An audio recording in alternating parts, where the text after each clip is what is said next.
Preseason polls are one of the dumber things. We have no idea. Once you get past like 12, 15, nobody knows.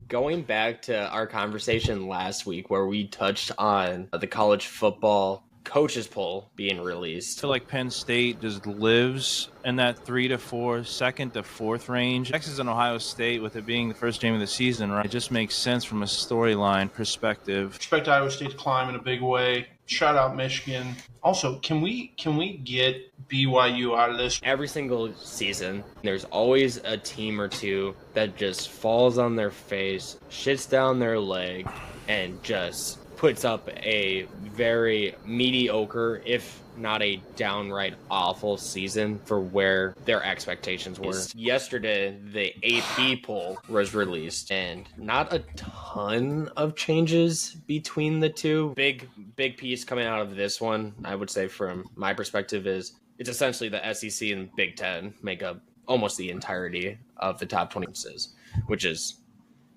kind of ridiculous. I understand the gripes that some people have, like Tennessee being ranked 24th is pretty bewildering. The biggest difference is number 1 and 2. The AP has Texas and Penn State. The coaches poll had Texas and Ohio State. But the biggest difference, I would say, and obviously we just talked about them, but Oklahoma, who had a very rough year last year. I think they won 6 games. You could say they kind of had a wake-up call in the SEC. AP poll has them 18th, and they weren't ranked at all in the coaches poll. What to be starting off at 18th overall, it seems a little rash. I had a gripe about it last week was BYU. You lost your all-world quarterback. The AP took that into account. The coaches, it's like, well, it just kind of happened. It happened 2 or 3 weeks before the coaches came out.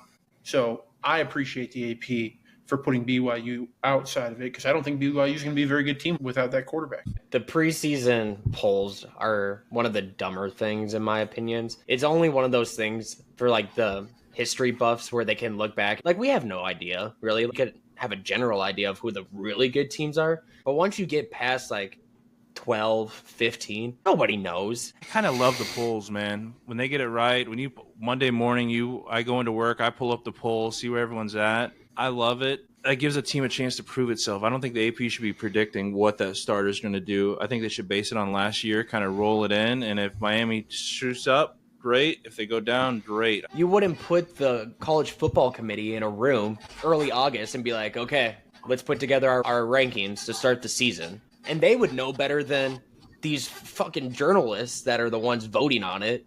I don't know. Did you see the playoff matchups last year? I don't think they know fucking shit.